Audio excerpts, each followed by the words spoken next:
The Seattle Sounders' brand new 2025 kit is here. Inspired by two traditional Southern Coast Salish weaving techniques, twilling and twinning.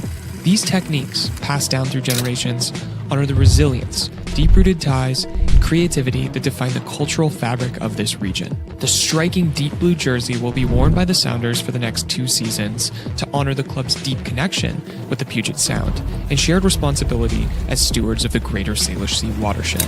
Backing up that commitment, the Seattle Sounders will donate up to $50,000 to benefit community charities around the Puget Sound region. To get your very own Salish Sea kit, visit lobbingscorchers.com/kit. That's lobbingscorchers.com/KIT.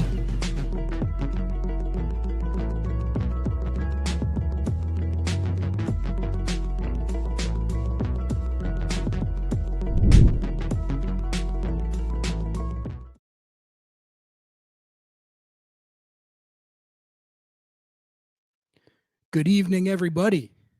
Welcome in to another post-game live. The Seattle Sounders just beat San Diego FC 1-0 at Midfield. We're going to be breaking it all down. We're going to be reacting to it and going to take some calls, as we usually do on these post-game lives. Thank you guys for bearing with the timing of it. I honestly was not sure if we were going to get this one in tonight, but I was able to make it home. It's hot out there, folks. It's hot in my apartment, and my AC unit isn't set up yet. So got to simmer down a little bit, but feeling good and happy to be able to talk about a Sounders win. And I'll give my takes on this win and drop the link in chat. And if anyone wants to call in, it would honestly help me out. I am doing double duty for these streams, so it's a little distracted. So if anyone wants to call in and lay down your own takes, it would be a genuine help to my cause here to have someone to bounce the takes off of. Noah, I don't think, is going to be joining tonight. I think he said he couldn't. So feel free to hop on and lay down your takes and bask in a second straight 1-0 Seattle Sounders win. Drop in the link in the chat right now. And while I wait for people to queue in, I'll start with my takes on this game, which is, I'll start with just, a second straight 1-0 victory at home. 1-0 is not the most convincing scoreline. The FC Dallas victory, I think we called it an ugly win, and I think that was fair. I think you could describe this one similarly, but this was a great win. This was a phenomenal win, despite what was an admittedly not super amazing first half. That is a great win because that is one of the best teams in the league that they just played. And I think they showed it in that game. San Diego FC is fantastic in possession. They don't give the ball away. It was wild. When I watch them play, it's like, can we get a mistake at some point? How about a little giveaway? Those guys just they might be the best possession team in the league right now. They're one of the best teams, period. But like, they are the first half, it was just impossible to get the ball off them. So credit to Seattle for absorbing the pressure that they did put. Although I feel like it's not like they had all that many great chances other than Stefan Fry, who was incredible tonight as well. He really saved the win with that one, especially with that one kick save. That was one of the best Steph Fry saves of the season. So the point is, like, that is a really, really good team that they just beat. That is not an easy team to do that to. And aside from the implications on the table, it's encouraging to see them grind out another win against a team like that. That is a really good team. Really good team. To Sergio's point right here, there's nothing great about it except the 3 points. We didn't play good at all. That is one way to look at it. But when you're playing the elite teams in this league, you're not always going to play well through the whole game. You're not always going to dominate them and be on top of them, even when you're playing at home. They're going to give you a run for your money. This is high-level competition. You're not going to play a team like that. Down 2 center backs. The boys are dropping like flies out there. Kim Ki-hee out of this game with a calf injury. You got no strikers. You got no center backs. You're playing one of the best teams in the league who don't give the ball away at all ever, apparently. And you beat them. Let's talk about it, guys. Let's talk about it. I'm bearing the lead here. Bearing the lead. Jesus Ferrer. Jesus mother flippin' Ferrer. Listen. I'm not here to victory lap on anybody. It's only one goal.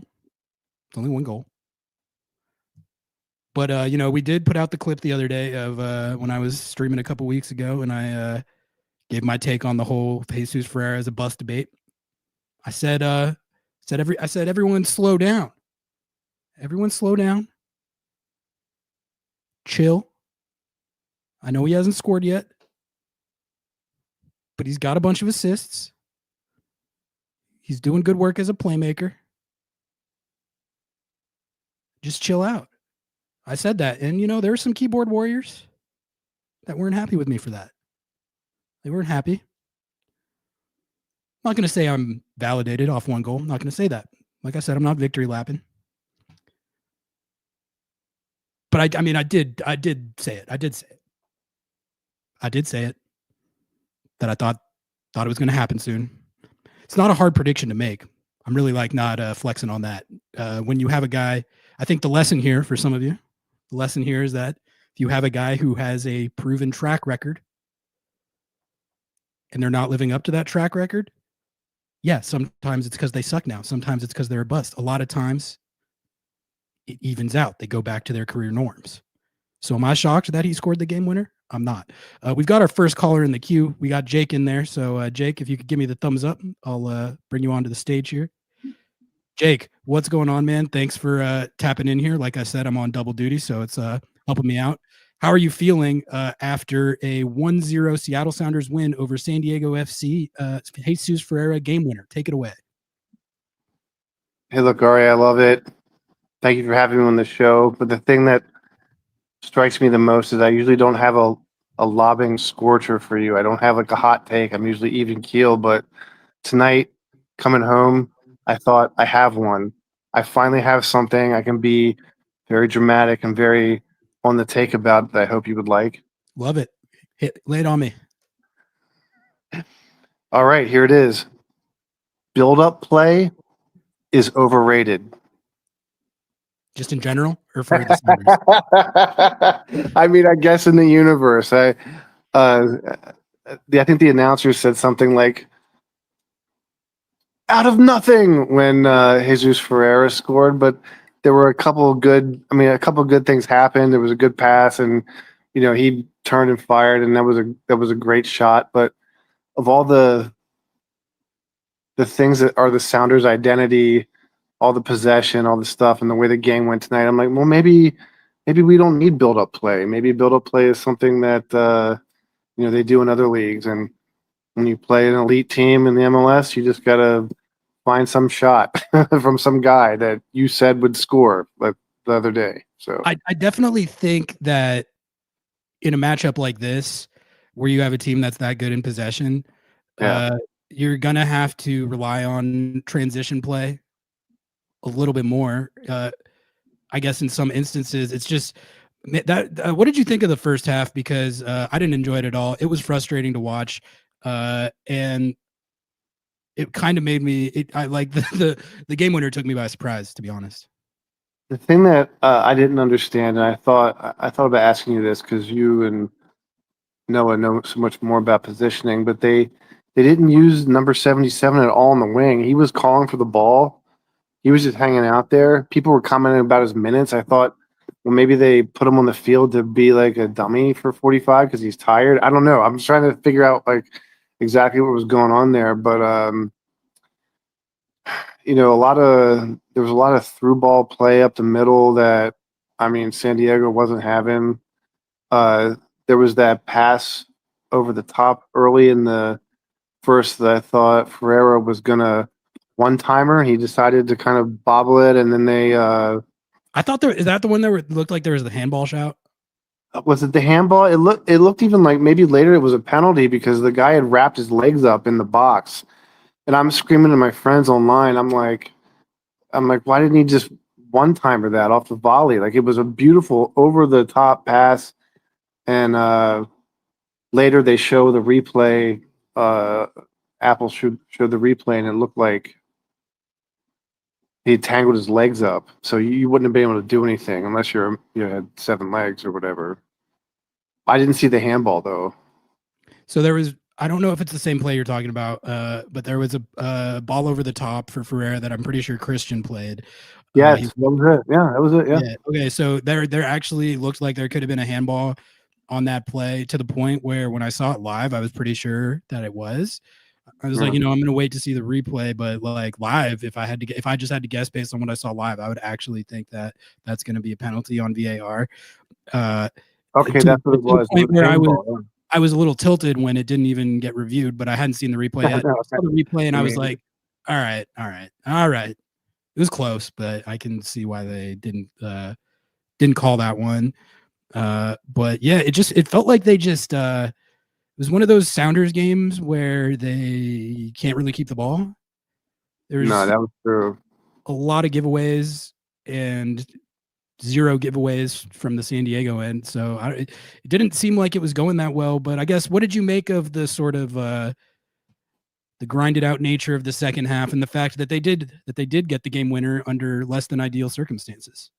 The thing that struck me was 67th minute, this play, almost an inconsequential play that it's not inconsequential. I thought it was a big play, but Paul Rothrock made that defensive play on the back line.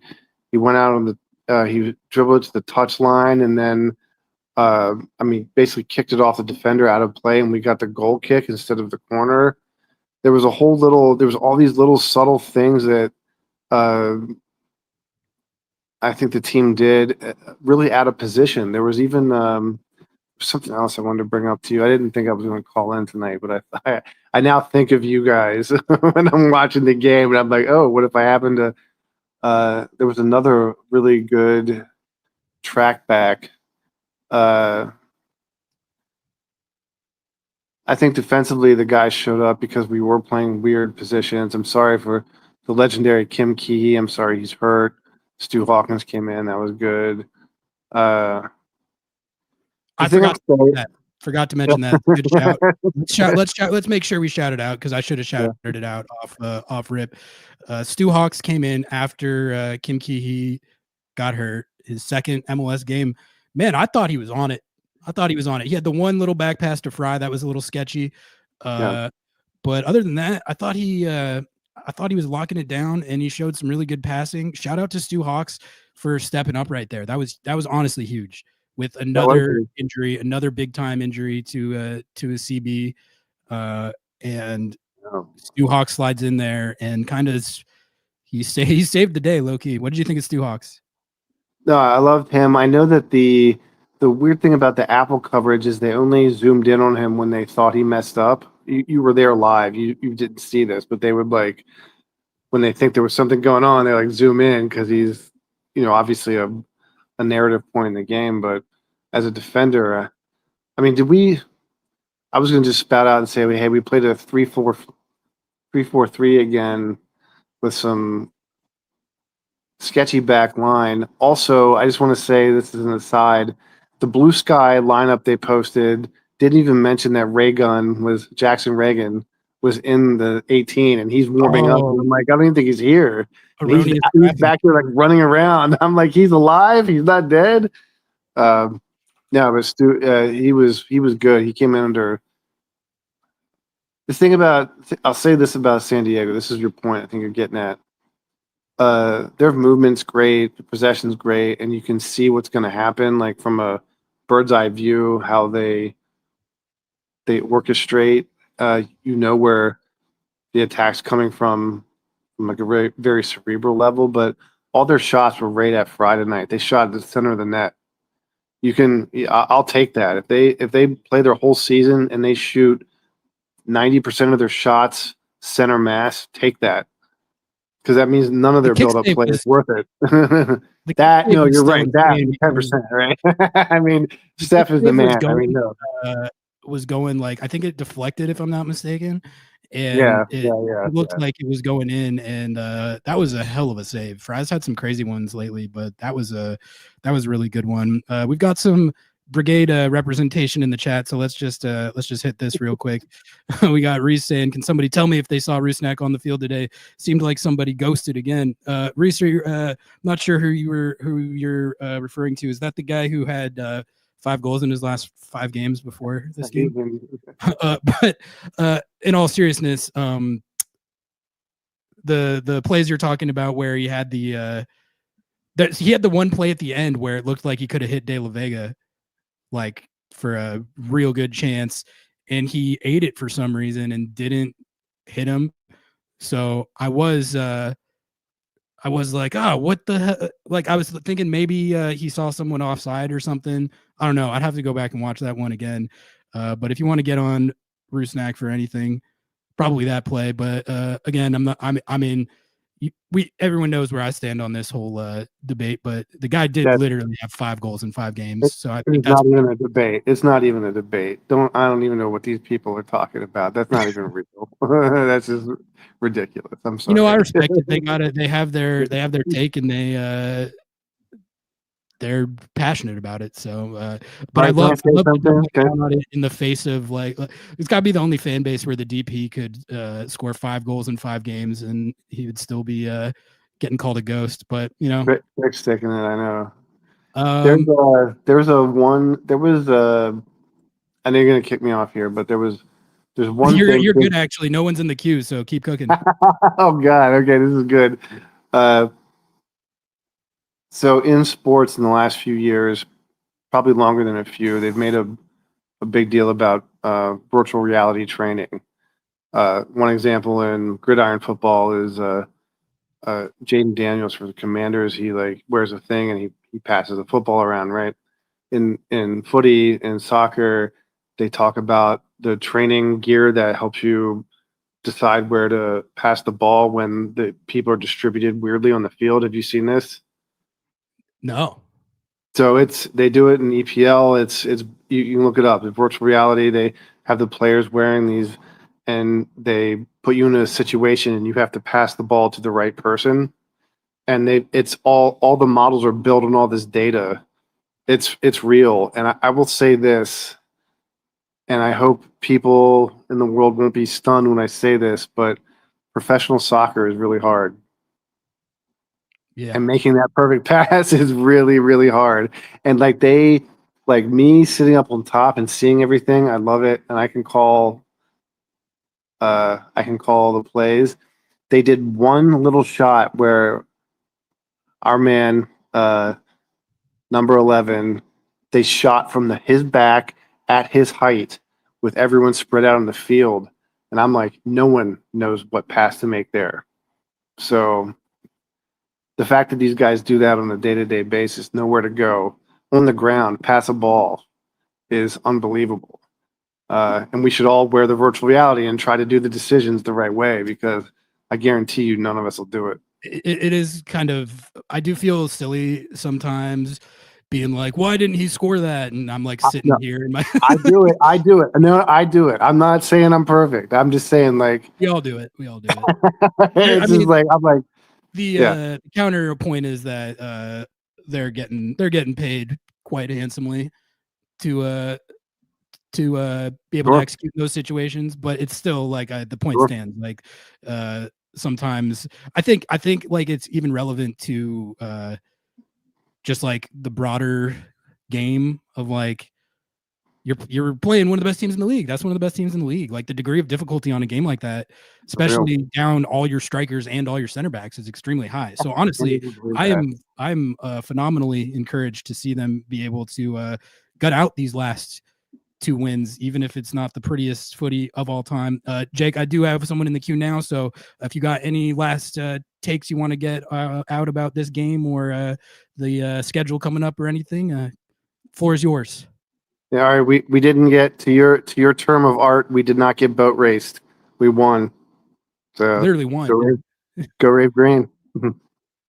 Love it. All right, Jake. Thank you, man. Great call. Appreciate you. You. Talk soon. Yeah.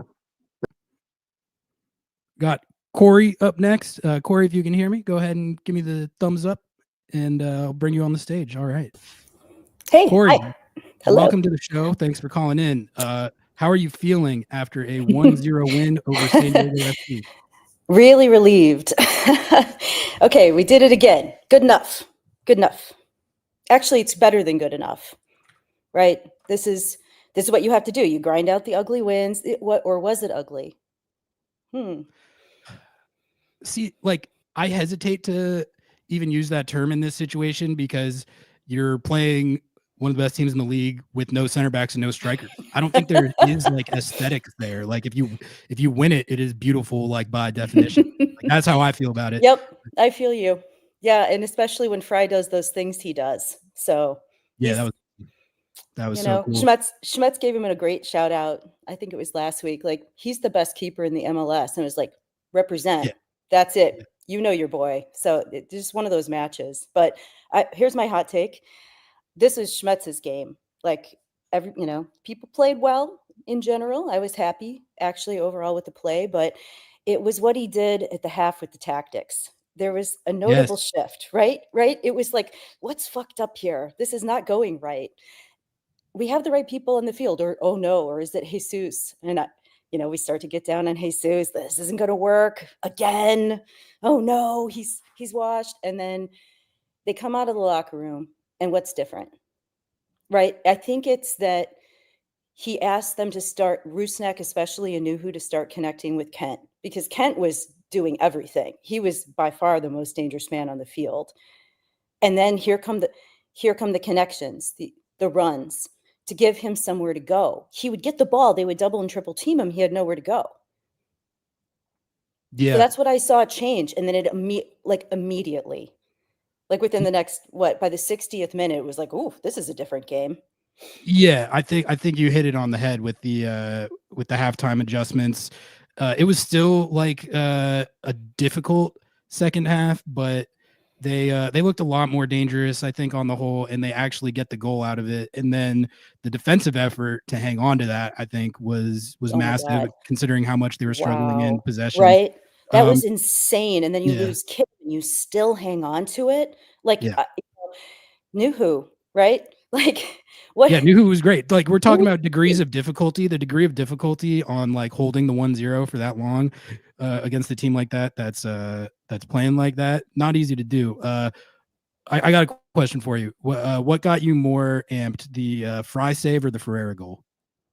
Oh man, I'm such a Fry girl that I'm like, when I saw him, be named man of the match, I was like, yeah, fuck yeah, that's it. He's the man of the match. But Jesus, it's more impactful long term that Jesus got this goal. He needed this. Everybody needed this for him. Now we need to see, okay, is this going to change things for him? Yeah. Right? But you can't keep, I'm sorry, you just can't keep starting him. I was arguing with my partner. I was like, he's got to start De Rosario next time if this doesn't work. And he's looking at me like, no, that's nuts. He's not a starter. I was like, but what are your other options? You're out of options if he can't score today. And then he does. Yeah. No, it's like I'm just so glad he got that one, because I think, it's the monkey off the back, but also it's just like at least a sign that if they need to, they can run him there and he is capable of scoring a goal. So that's at least a vast improvement over what we had been seeing from him at that spot. So that was right. That was good to see. And honestly, like, frankly, I don't even really know how to judge a lot of the attacking performance, just because Seattle's usually really good in possession, and they just didn't have the ball. When they did have the ball, they kind of gave it away a lot. So, in fact, honestly, I kind of what were the possession stats at the end? Let's look that up. Like, I looked at it at halftime or something, and it was like 56-44 or whatever. And I was like, it felt way more skewed towards San Diego, but I'm about to pull it up right now. Let's see what we got here. It felt like all right, so it ended at 56.3 to 43.7. Okay. So not quite 60-40, but look, this is one of those games, guys. Like, if you look at the overall stats of this game, it's pretty clear like who played better, and it was not the Seattle Sounders, but scoreboard, baby. Scoreboard, baby. Scoreboard. Way to represent at home again against, like you said, this is a good team, right? Chuck Lozano's out there, and he's got all those like Sounders fans who are Chucky, right? You know, Mexican fans. That was kind of wild. And this is a good test for us as we go to Minnesota, and then Vancouver. Oh no.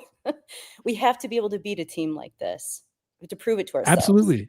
If you want to be relevant, if you want to win anything this year, this is the type of team you have to beat. This is the type of game you have to win. Like, again, like I'll be the first to admit that the performance wasn't incredible, but like I was saying it the other day, this is grind mode right now. This is grind mode. All your strikers and center backs are dropping like flies. Like, this is gut check time, and they've been able to get 2 gut check wins in a row, which that's a good thing. Right. Like, that is a good thing. That's not like oh man, that won a game that they might not have deserved to win based on the performance. I mean, that's just how you got to do it sometimes. Corey, I got another person in the queue behind you, but any last takes or thoughts that you want to get out there about this game or the schedule coming up? The Club World Cup coming up is like really messing with my head. I'm like, oh my God, how are we going to manage this? But I'm encouraged that we think, right, Jordan's probably going to be back. Is that the thinking? That's the target. I don't know if he's on track for that, but as I understand it, that was like the goal set, is for him to be back for that. Yeah. Great talking to you. Thank you. I love the show. I listen all the time. It's fun to talk with you directly. Thank you so much for calling in. Thanks. We'll talk soon. Take care. Bye. Take care. All right. We got Alejandro up next. Alejandro, if you can hear me, give me that thumbs up. I'll bring you to the stage. All right. Alejandro, what is going on, man? How are you feeling after another gritty 1-0 victory at Lumen Field? Good evening from beautiful, not so sunny anymore, Vancouver. It's nice nice to talk with you. Yeah. Do you live there, or are you just taking a trip? Yeah, my wife and I, we moved here back in August. So I've been watching from behind enemy lines for the last 8 months? I mean, you're you're apparently in the MLS Mecca right now, the greatest team I've ever seen. It's you can definitely notice on the SkyTrain and like on the public transit, like the increase in enthusiasm here. It's pretty interesting. That was going to be my next question for you. Because, obvious, yeah. You see the jerseys everywhere. That's good to hear, because there's all the drama going on with like their ownership, and like it's been floated that they might, like, a new owner might like move them and stuff.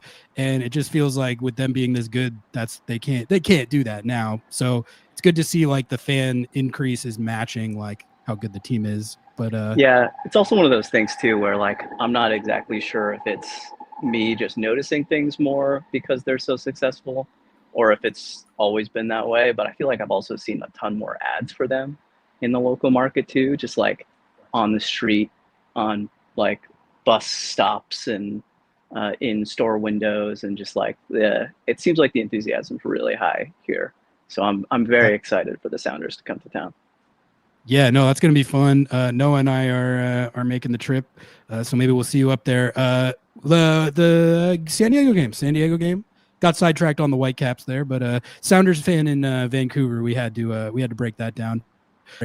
Think of this game tonight, the Jesus Ferrer game winner, the Stephen Fry theatrics. What stuck out to you? Well, I think I'm going to be like a broken record on the performance of the double pivot for the Sounders today. And I feel like I feel like their performance was really emblematic of how the team performed overall, where in the first half, it really seemed like Christian and Obed struggled to keep possession, and they struggled to connect with other players and put in those passes that we're really used to them playing. And it felt like in the second half, they were much more rooted, especially Christian. And it's so, they're so predictive. Like their success is so predictive of the Sounders' success, where if they are able to control that midfield, if they are able to control that middle of the pitch, like the rest of the team just plays so much better. And that's not true of every other team. I think back to that game, St. Louis, however many games ago that was, and their defensive midfielders are not asked to do nearly as much as Obed and Christian. And when those two are successful, the team is so hard to beat as an opponent. Yeah, it's a great shout because I think part of what happened in the first half is they were losing the battle in midfield again, which they did in the last San Diego game too. And then when that corrected itself with the halftime adjustments, it was still a hard game, but Seattle at least looked a lot better, and that eventually scored. And Schmetzer even said, I think after the game, that it wasn't Obed's necessarily his best game, but they brought it back in the second half, and it's just a good midfield battle. The first game between these two teams, they just got run on, but this time they were way more up for it. I agree. And, dude, that number 6 for San Diego, that guy is good. He is. Yeah, I was surprised at how much he stuck out this game. I don't know, maybe I wasn't paying as close attention in the last game, but he stuck out. He was good, and I'm usually too focused on Sounders players to notice anybody else unless they're like Belonga level in attack. Right. That number 6, Surkov, I think his name is. I always mispronounce it. Right. But there's nothing more frustrating than watching a soccer game where the team you're rooting for just cannot get the ball off the other team to save their lives. That felt like the first half. It was just like if San Diego had the ball, it was like, all right, well, I guess they have it now for as long as they want it, because they apparently don't miss-hit any passes, and they just can keep it with impunity. Like, that's what it felt like. So it was good to see that not be as much the case in the second half. But I think you got to credit them. I was more impressed with them, I think, in that game. They're so good. Like, I was more impressed with them in that game than I was even coming out of the 3-0, just because of the circumstances they were in with that road trip and Chucky not even starting, and they still looked like that. They're good. Yeah, I couldn't agree more. I was really impressed with the way that they navigated the Sounders press in the second game, because even though it was a 3-0 game, the last one, the press did mess them up in that first game. And I thought in the second round, with them coming to Seattle, they really navigated it a lot more deftly, and they were able to string together some passes and get into dangerous areas more consistently, at least in the first half. And like you were saying, their possession in the attack was just like, it was so coordinated. It was so well executed. It seemed like the Sounders could not get any stops until the San Diego mishit a shot or kicked it out of bounds or did something by mistake, and not something I'm super used to seeing from the Sounders, who have been so good at disrupting attack and springing counterattacks themselves this year. When the Sounders are at their best, that's what they do to other teams. Right. They got that done to them pretty much the entire first half, to the point where I even said it in the press box. I was like, I did not like how that looked at all. Like, I know it's 0-0, but I did not like how that looked or how this is going. Well, how often do we see the Sounders outpossessed? Like, in exactly. Any half? Like, you see it sometimes, but not to that degree. I mean, good Lord. All right, I got a couple more people in the queue behind you, Alejandro, but any last takes, thoughts, observations agendas before I go to the next call? Just wanted to highlight Brian Schmetzer throwing in KKR on the wing to close out the Good game. shout. Felt Hadn't like mentioned that. 2017 again. It was great. I love what did you think of KKR? I loved what I saw actually. Oh, he was great. He burst of energy running up the sidelines. Like, I want to see more KKR minutes. Agreed. Alejandro, thank you so much for calling in. Appreciate you, man, and we'll talk soon. All right. Thanks. Appreciate it. Take care. All right, we got Danny up next, and then James after that. Danny, if you can hear me, hit me with the thumbs up, and I'll bring you on the stage. Danny, what's going on, man? 1-0 over San Diego FC. Jesus Ferrer game winner. How are you feeling? I'm pretty happy with a lot of things. I mean, that was a resilient game, if anything. So it was just they were packing it in on us, like even when like it was hard to play out of the back. Like you guys were talking about the press. I thought those were some big things that you could tell just right away from the first whistle. They were just trying. They were running on us and everything. So I thought. I mean, defense stood up. They like in the theatrics of Stephen Fry. But one of the biggest shout outs is Stu Hawkins. That was a big, Kihi, came in seamlessly, and we're like, it's almost we take it for granted. But then when he came on, Stu did a journeyman's job at defensive, in that center back role. So that's one of the biggest plugs I think I want to shout out is how he was able to step up, and it didn't look like we missed anything on defense, even though there was some rough spots every now and then, but he still stepped up, and it didn't seem like there was a big gap, or he looked like he belonged, especially. Right. Yeah. It's a great shout, and let's dig into it a little more, honestly, because I want people to appreciate to be in a situation where you are down like all your center backs, they're all hurt, all their hamstrings are shredded, and you got your backup John Bell, and then the guy who had been starting because of injury, he gets injured. Not every team has a homegrown CB like that they can put in. That is not an easy situation to be thrown into at all. Stu Hawks is out there going head to head with Chucky Lozano, in his second ever MLS game. That's not easy at all. And not only did he hold his own, like you said, I thought he looked like he belonged out there. Like that, he had there was a couple nervy moments, especially the one back pass that Fry had to come way out for. So, but I can live with that. I can live with that if he is going to put in that much of a shift.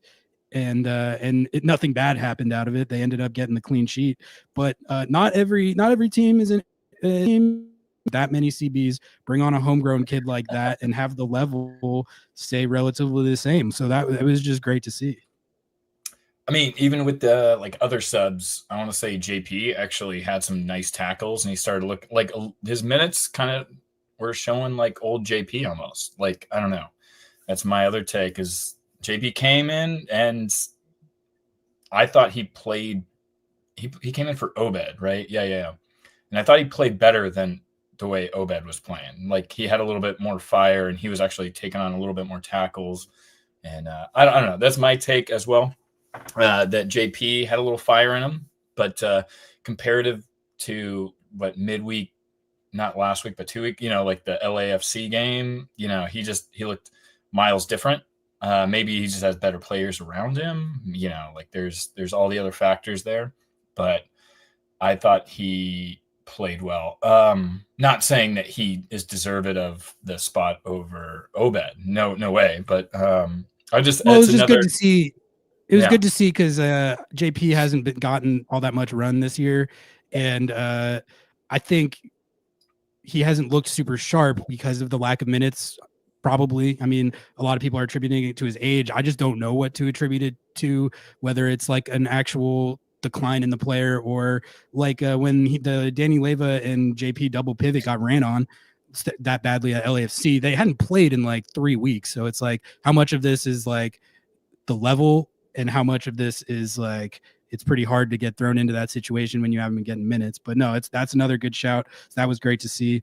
What was your reaction to the Ferrer goal? What did you think when you saw that one go in the net? Like initial reaction before I saw it go in the net, it was a great cross. And then it looked like he touched it a little too far away, but he was able to get on the end and just wrap his left foot around it and just put it to the other side where the keeper was, because the keeper was going near post, right? So I don't know if it was intentional or not. It was kind of like what we talk about the Nuhu goal. Like, was it intentional for him to go upper bends? But that's a poacher style goal. That's just positioning, shifting, and I thought that was good. I think you guys talk about it a lot on your shows, saying Jesus is not a bad player. And I never said he was. There was a couple times where I wish he would have probably been benched in like the Portland game, right? But, because I don't think he has the intensity that, say, a Rothrock had on the wing. But in this case, when he's playing the number 9, I thought he played it well. He plays it differently than Moose, but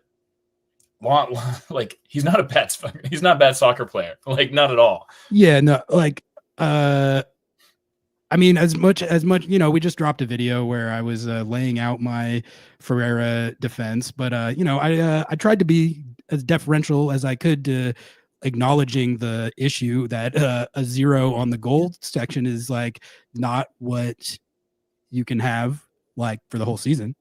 So we'll see what happens. Like, I'm definitely not going to sit here and say that it's like that one goal proves that the signing was a hit, but I think at least it doesn't feel like at least he can have just that weight off his back, and then hopefully he can build on this. That's kind of how I'm viewing it. Yeah, it was a good goal. Like it was a good play that he kind of made for himself too. We talk about like Jordan Morris making a lot of the chances that he doesn't make or makes, right? And so in this case, he had to make the turn. He got the ball in a good position, but still, that's a hard, like, anyone that's played soccer knows that's not necessarily easy, right?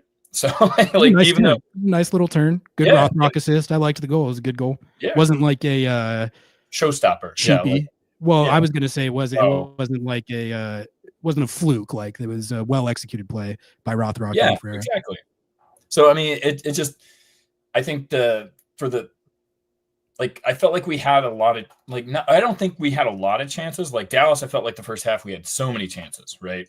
I felt like the offense was playing well, and then when we moved to this, like I thought our chances were a lot more defended. They were harder, and they were a little bit more grittier. They were getting, like, San Diego was getting in the way a little bit more, as far as what I was saying. But this one was a clear chance that we were able to finish, and it didn't come off like Rothrock's knee or something. Like Rothrock had the chance in the first half where it came off his knee or something.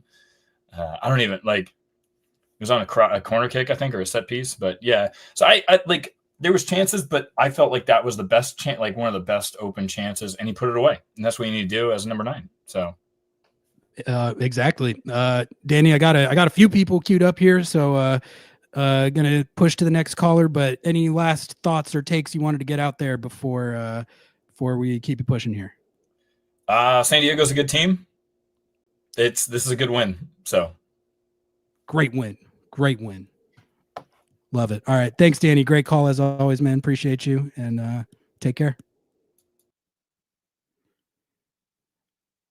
All right. We got James up next. James, give me that thumbs up wave. All right. You can hear me.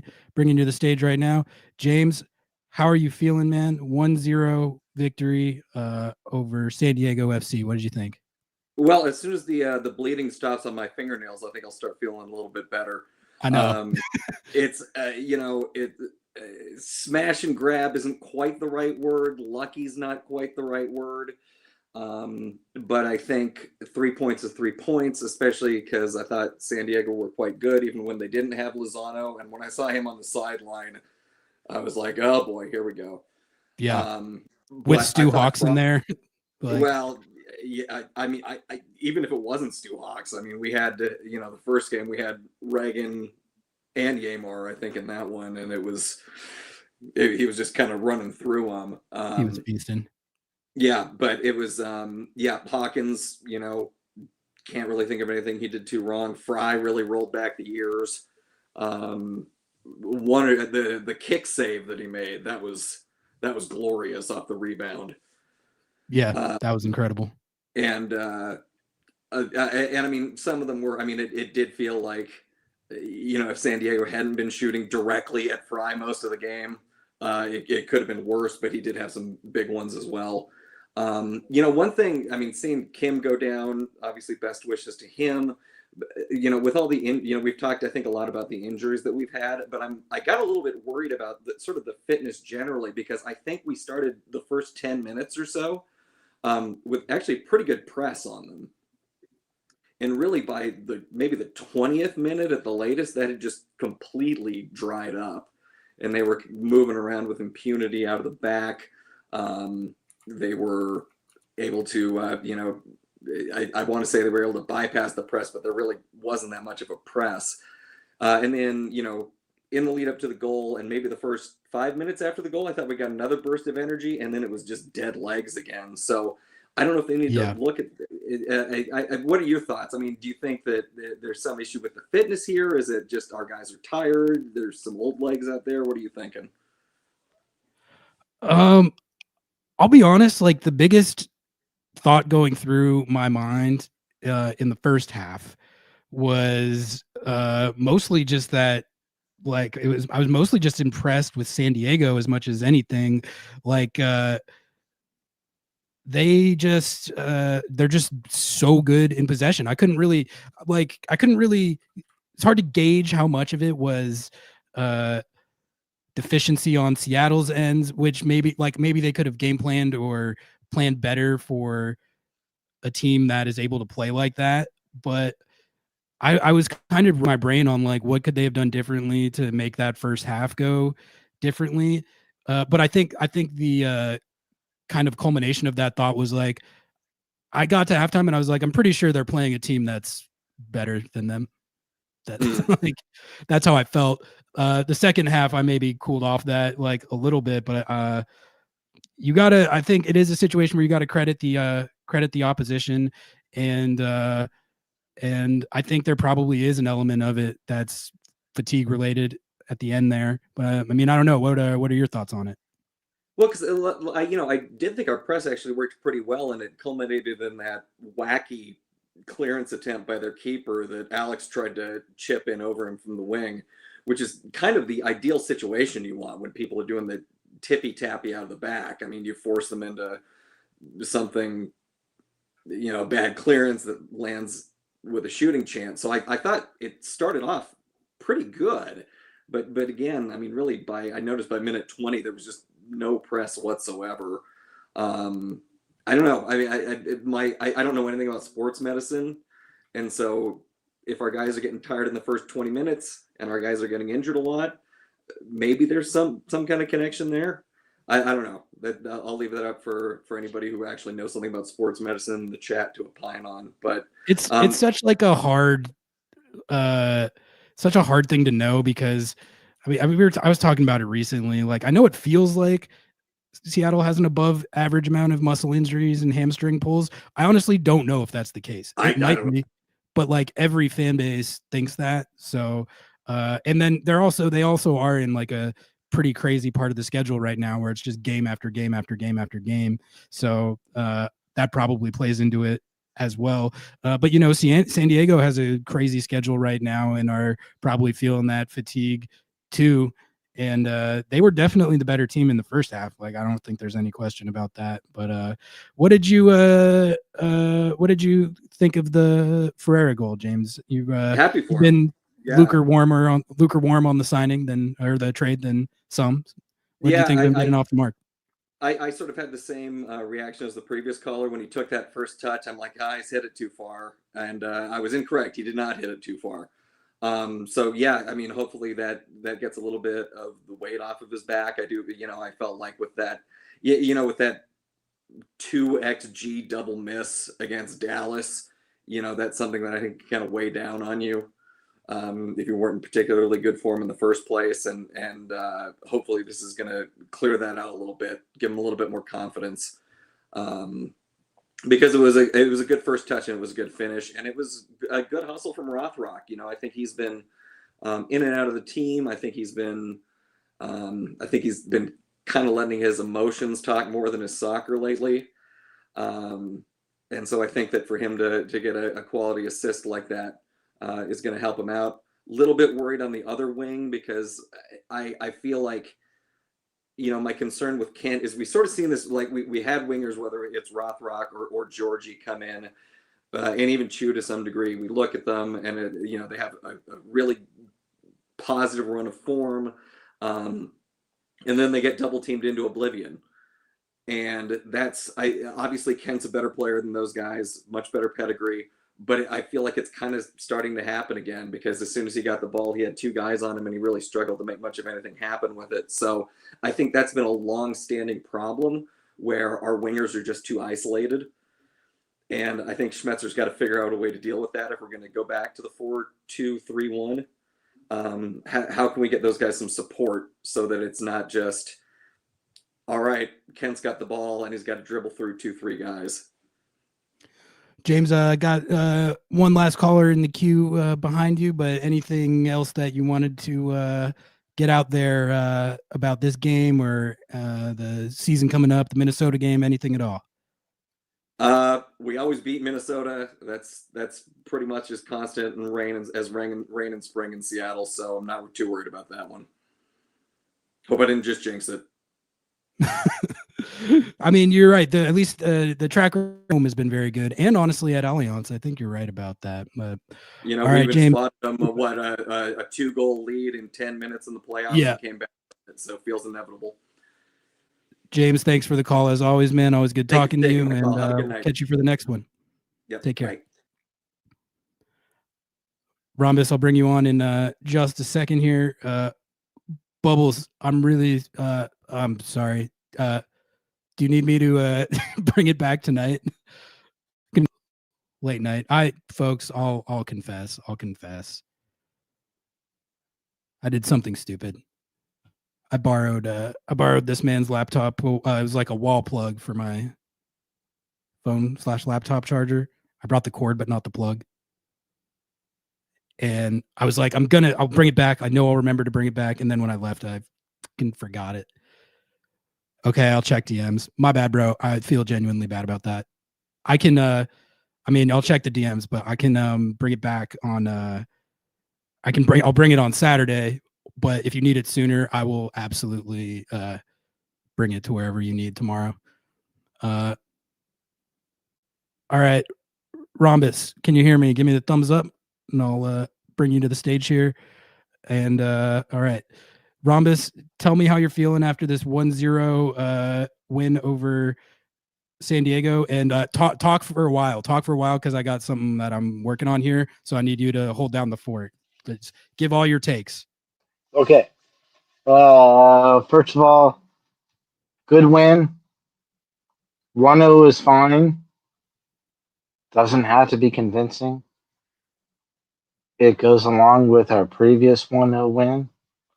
I'm happy for those two. After that bad LAFC loss and the Portland draw, which I attended, I was a little bit disheartened after that because we need to be beating people above us and around us. But these past two wins made me feel good. We're at 27. Portland is at 26, if I'm not mistaken. And that's great. So overall, that's great. Realistically, Fry, man of the match, stand on his head, performance, kick safe, amazing. A number of saves. You know, Fry makes it look easy because he's just almost always in such a great position to just catch the ball. And the announcer always says, oh, well, the striker just kicked it right at him. but like Fry is just there because he's watching the game. He knows the game. And I think that for one thing that's been consistent about Seattle's defense is that they cut off those super obvious sight lines such that it goes right down to them for the most part. But yeah, so realistically, man of the match to Fry because of the number of saves and the quality of saves that he made. But I'm just going to give it to Jesus because he got a goal. He got a good goal, and it was a good play, and it was a fast play, and I like that. And we're gonna see a video in a few days, a YouTube short of Brian Schmetzer handing the game ball to Jesus Ferreira, and he deserves it for his first goal. So I'll give him man of the match because he sunk it. He picked his head up. He got the ball. He collects the ball really well, and then he took it and he sunk it. So give him the man of the match just because. I mean, how many games have we given man of the match to somebody else when Fry was really keeping us in the game? Yeah, they had to though for the first goal, like had to give it to Jesus. But I think, I mean, that Fry save was he's had we all know he's had some incredible ones over the years. I haven't even seen the replay of it yet, but good. But yeah, absolutely. This guy has had so many stand on his head performances for us. Fry is the best goalkeeper that we've ever had. Obviously, he's the longest serving goalkeeper, first team goalkeeper for us. So, there's no point in arguing the numbers. But like for everybody that's been questioned on the team, Fry has not. So, props to him for another game in which here's the thing. The other team gets a goal and it's demoralizing. It disheartens the team, right? So making those saves and keeping it 0-0 is a big part of why our team stays in the game. It doesn't let it snowball and connect. We have the opportunity to get that first goal. I don't think that any Sounders fan understates that. I don't think I'm making a hot take with that. But anyways, yes, the first half was nerve-wracking. They really did keep it in our half. It was difficult for us to get out. But I mean, they sort of play like us in that respect. Like obviously you love it when your own team. I had the same Go ahead. observation. Like I think I'm kind of hit on it earlier, but like what San Diego was doing to Seattle in the first half is what Seattle's able to do to other teams when they're like playing at their best level. That's like what we're used to seeing them do to other teams. To see the Seattle Sounders get Seattle Soundered to that degree was a little disconcerting. Yeah.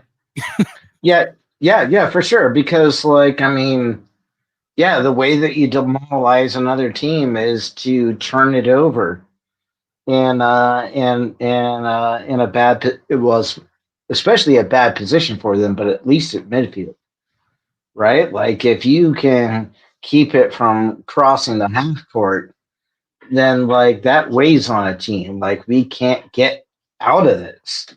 And that's what they were doing to us.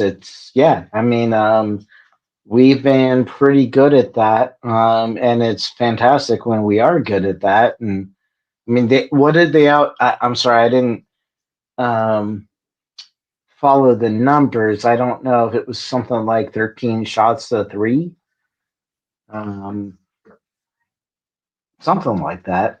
That was one, maybe it was 10 shots to 3 that I saw up on the board, and I'm in the ECS, so I don't know exactly what the numbers were. Yeah,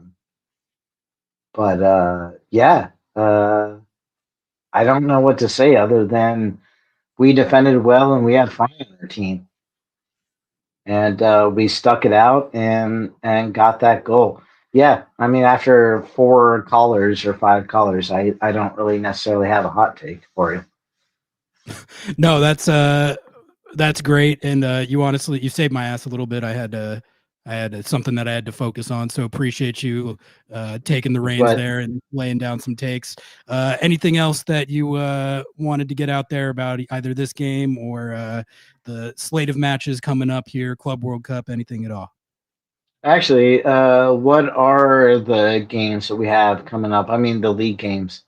Minnesota, Vancouver. Yeah. Am I missing one? You know, I mean, it's great to get 2 wins after 2 games where we lost and drew, especially because those are teams that we need to beat. We're above Portland now. That's good. But, like, yeah, we have to win. We have to really start winning because, especially with Vancouver, we need to make a statement win. And get upwards, right? Like that's what gives everybody hope about the playoffs is beating people above us, right? So let's continue the good performances. Love it, Rhombus. Thank you for the call, man. Appreciate you. Yep. And save my ass. Thank you. Take care. All right, we got Bernardo in the queue, and then that's going to be the last call for tonight, folks. Sorry, I do have to run and wrap up some responsibilities here. So gonna cut it a little short. Usually we like to rock these for like 2 hours, but I don't have Noah here with me tonight, so I am gonna have to call it. But we'll get Bernardo in here, and then call it a night. Bernardo, welcome to the stage. How are you feeling after a 1-0 victory over San Diego FC? Jesus Ferrer, game winner. Thank you, Ari. Feeling great. Good to talk to you again. Good to talk on another Sounders dub, big dub. You know, I have one thing really burning that I got to get off my chest. So I've always been pretty good at geography. And, you know, growing up in Washington State, I went to the state geography bee. I kind of excelled at that. But I think I made a huge mistake because I think I need to welcome San Diego to the Caribbean because they're another victim of the Pirate of the Caribbean, man. I mean, what was that? That was awesome. It's a good shout, and you know they played so well too. You really can't do it up for a road match much better than they did. Other than that, they didn't score, but like performance wise and possession wise, ball movement wise, I just thought they were pretty excellent. Honestly, it was like I had to tip my cap. I mean, I don't even know. I was like, it's a good team. Yeah, I mean, they are a good team. They played like it, and we certainly learned our lesson the last time down there. But yeah, it was pretty shocking for me to learn that they're from the Caribbean because I always thought they were on the Pacific coast. Yeah, I guess not. But yeah, that was just awesome. So many things that could be said about. I mean, Fry's performance, fantastic. That save with his legs, just that had me off my feet. And then the way we started playing after we scored was so awesome to see, like kind of the energy come back into the team.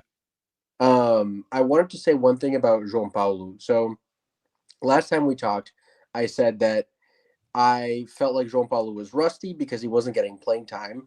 And I wished that before he started that game where he got cooked, that he had come on late in the previous game so he could get kind of like a warm-up. Because I felt like his biggest problem was rust. I think he's still got a lot of quality in him. And I was really happy that today Brian did that and he, you know, put him in to play like the last 10, 15 minutes, whatever it was.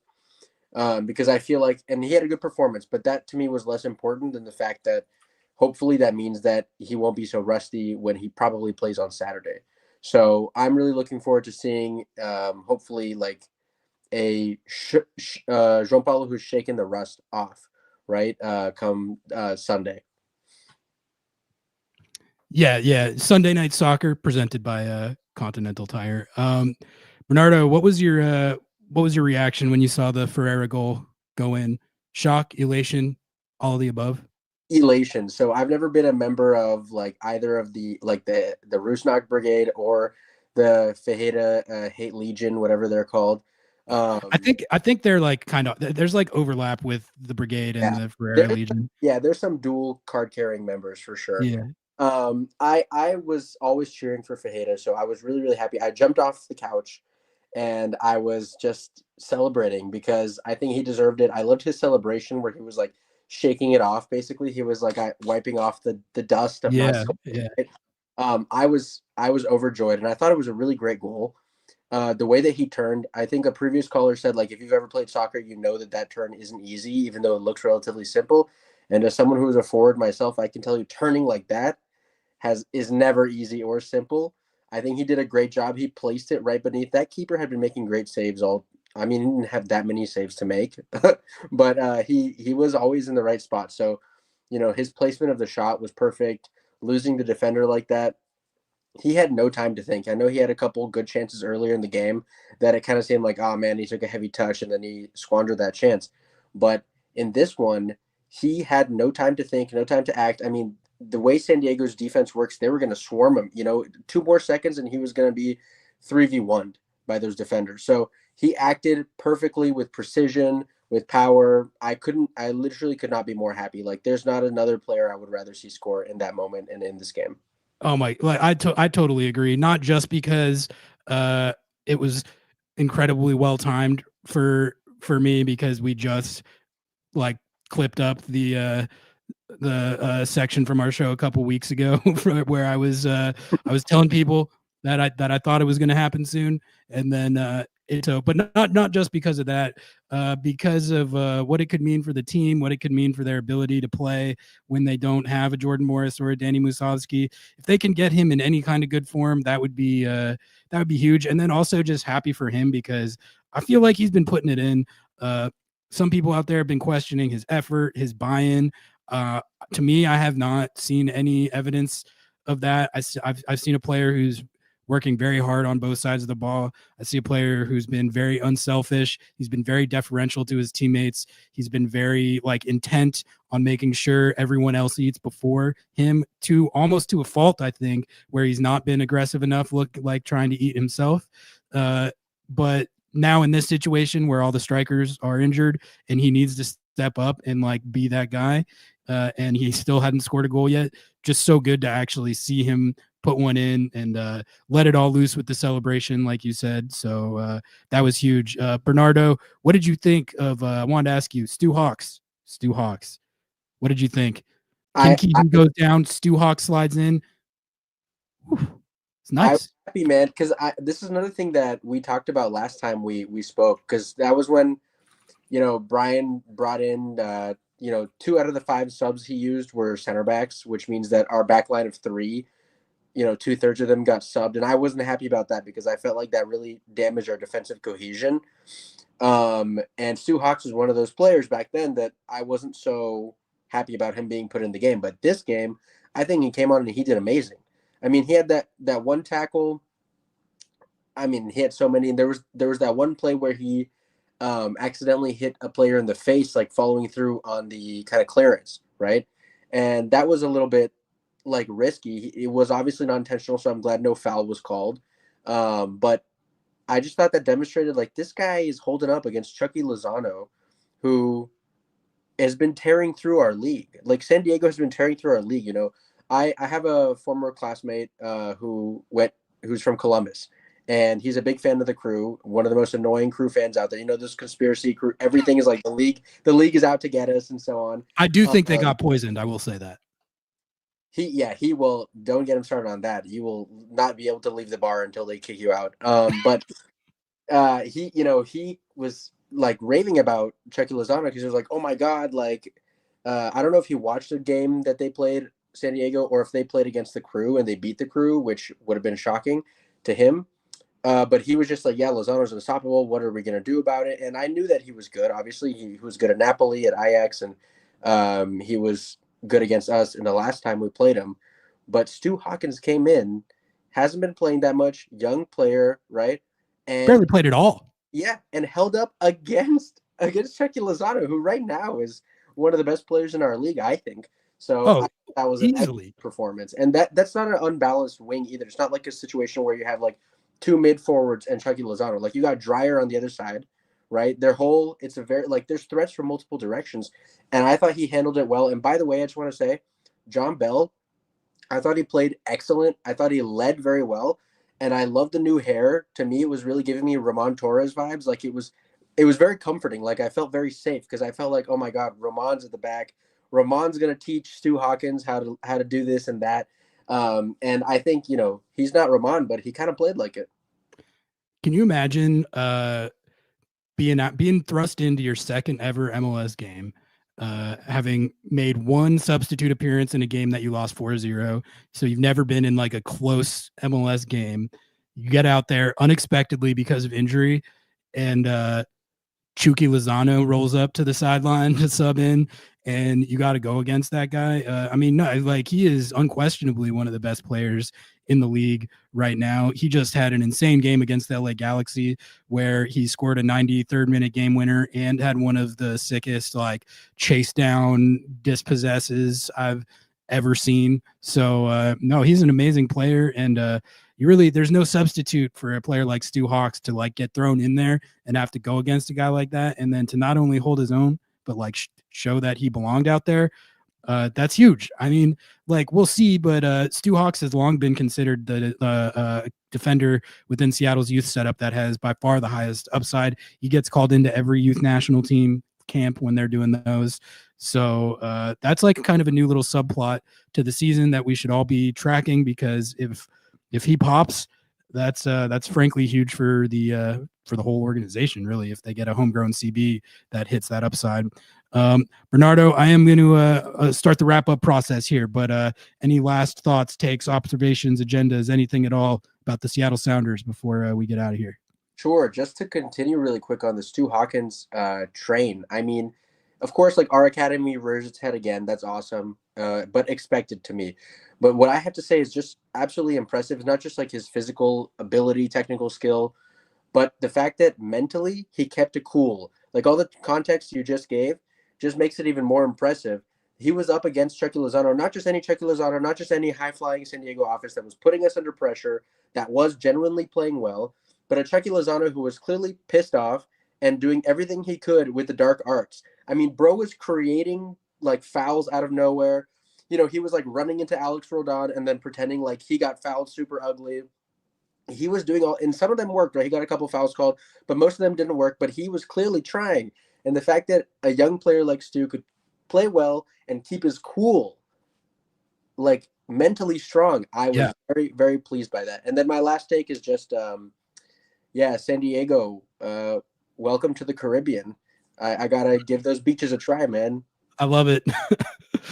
I love it. Bernardo, great call as always, man. Thank you for tapping in, and we'll talk soon, maybe for the next one. Yeah, thank you for having me. Yeah, take care.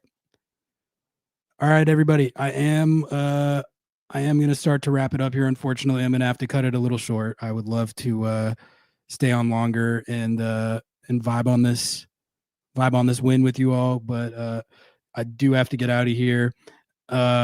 Thank you all for tuning in. Thank you to everyone who called in, and please, everyone, there's still 85 of you in here. Every single one of you, like this video. Go. I don't want any excuses. Go scroll to wherever it is. Hit the like button. If we could get this one pushing 100 likes, that would be sick. Puts us top of the algo. So go like the video. Sub to the channel if you haven't already. Another win for the Seattle Sounders. They're playing pretty well right now. A couple 1-0s, but sometimes you have to grind a couple 1-0s. Sometimes you don't. You guys like strikers? You got none right now. What about center backs? Don't have any of those either. But you got John Bell and you got Stu Hawks, and I guess that's all you need. You've got Jesus Ferrer, the hottest number 9 in Major League Soccer. my column. You got what you need. Got what you need to grind out a 1-0 against, again, man, good team. That's honestly probably my biggest takeaway from this is like, I mean, I think we all already knew that San Diego was for real, but like, I mean, that was, I can't even lie. That was a good performance by them. It was a good performance by them. Good team. All right. I'm going to get out of here on that. I'll be back for Under the Lights tomorrow night at 7:30 to be talking a little more about this game, and then we'll preview the Sunday night soccer game a little bit, and probably do some more like league-wide stuff. I don't know. I kind of freestyle those, but be there 7:30 p.m. tomorrow night. Like the video. I'll see you guys then. Peace. Don't want to give money to the oligarchs, but love lobbing Scorchers? Do we have a deal for you? MLS Season Pass is back on Apple TV with access to every single MLS match, including Leagues Cup and the entire Audi MLS Cup playoffs with no blackouts. It's not just the games, you get total access to the pre- and post-match MLS 360 whip-around show in both English and Spanish, and get live look-ins and highlights from around the league, as well as full match replays and recaps. Now, you can support our show by visiting lobbingscorchers.com/Apple TV to purchase your subscription and support our show. Lobbingscorchers.com/Apple TV. Please, don't let the oligarchs win.